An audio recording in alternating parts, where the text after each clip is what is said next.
Masih sesuatu ya dengan Pak Luis. Selamat sore, Dwi, rekan-rekan sekalian, Bapak Ibu, salve. Salve. Izinkan saya untuk dalam pengetahuan dan pemahaman saya terbatas ini untuk mempresentasikan karya ilmiah yang telah saya buat dengan judul Peran Penyuluh Agama Katolik sebagai Motivator dan Inspirator dalam rangka membangun moralitas generasi muda di era globalisasi menuju Indonesia Emas 2045.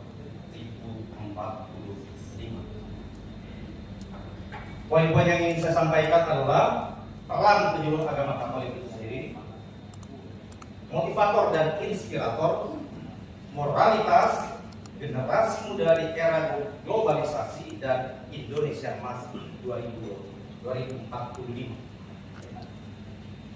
Yang pertama, peran penyuluh agama Katolik, fungsi informatif sebagai tempat memperoleh informasi berkenaan dengan kehidupan keagamaan yang benar dan dapat dipercaya. Jadi penyalur informasi tentang gereja, ajaran gereja, kemudian perpanjangan tangan menyampaikan informasi pemerintah kepada umat Katolik, dan kemudian juga yang bersifat informasi ini mampu menangkal semua informasi hoax, informasi yang tidak benar, yang menyimpang.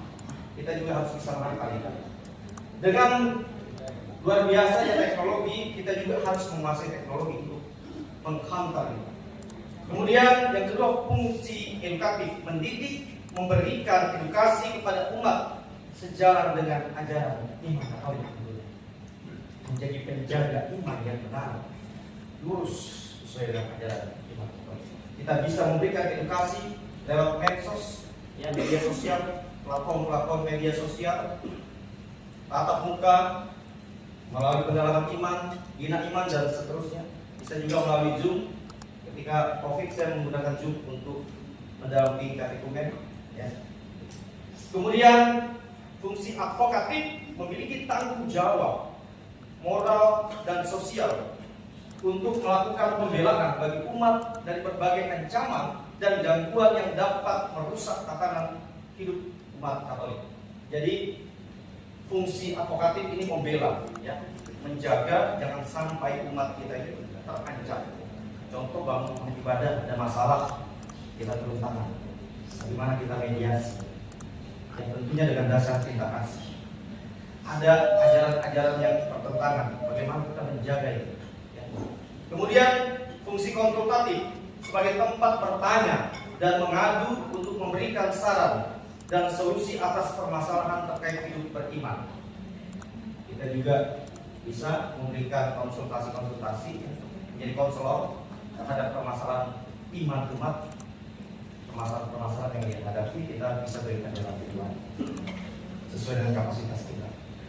Kemudian motivator dan inspirator. Apa itu motivator dan inspirator? Motivator orang yang mampu membangkitkan spirit, etos kerja, dan potensi yang luar biasa yang ada di dalam diri seseorang. Ini penting. Potensi. Ya, secara moral untuk melatih, mengasah kemampuan dan mengembangkan potensi. Kemudian sebagai inspirator, orang yang mampu memberi inspirasi. Diartikan juga sebagai pengalaman atau ide yang memicu kreativitas imajinasi seseorang. Hendaknya juga kita mampu menjadi motivator, ya, orang yang mampu membangkitkan spirit. dan inspirator memberikan inspirasi atau ide-ide kepada orang lain. Ini kita dari Roy dulu. Kemudian moralitas dalam Ensiklopedia Umum 1977 dikatakan moralitas itu tata tertib tindak laku yang dianggap baik atau luhur dalam suatu lingkungan atau masyarakat. Jadi moralitas kurang lebih berarti dorongan, semangat batin untuk melakukan perbuatan yang baik. Ada contoh, saya mengambil kutipan Yohanes 18 ayat 33 sampai 34 sebagai gambaran. Ketika Yesus ditanyai Pilatus mengenai apakah dia raja orang Yahudi, Yesus bertanya balik pada Pilatus, apakah engkau katakan hal itu dari hatimu sendiri, atau adakah orang lain yang mengatakannya kepadamu tentang aku? Emang lama sekali. Ini pentingnya hati, ya, pentingnya moralitas. Kemudian ada penelitian terkait moralitas oleh Thomas Stanley di Amerika mengatakan bahwa kejujuran itu menjadi indikator dan tentunya bagian dari moralitas dalam rangka mensukseskan banyaknya orang sukses di Amerika. Jadi indikatornya salah satu yang paling sangat urgen adalah moralitas.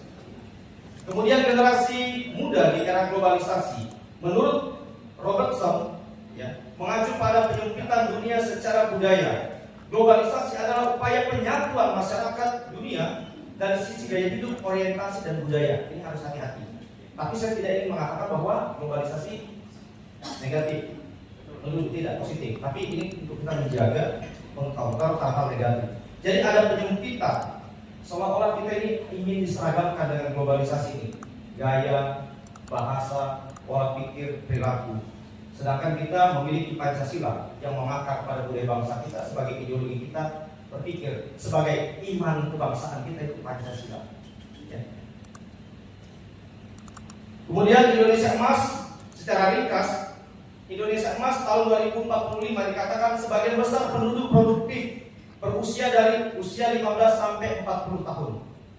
Nah, ini perlu kita bagaimana meningkatkan generasi muda kita, generasi penerus agar bisa menghadapi Indonesia Emas ini. Dan ada pun visi dari Indonesia Emas dari Pak Joko Widodo, presiden kita yang sebentar lagi akan berpindah kekuasaan ke Pak Prabowo, ingin meningkatkan sumber daya manusia, ya. Masyarakat menjunjung tinggi pluralisme, ya, religius, terbangunnya infrastruktur yang baik, pendidikan yang baik, dan terakhir Indonesia menjadi barometer dunia. Ini sangat penting.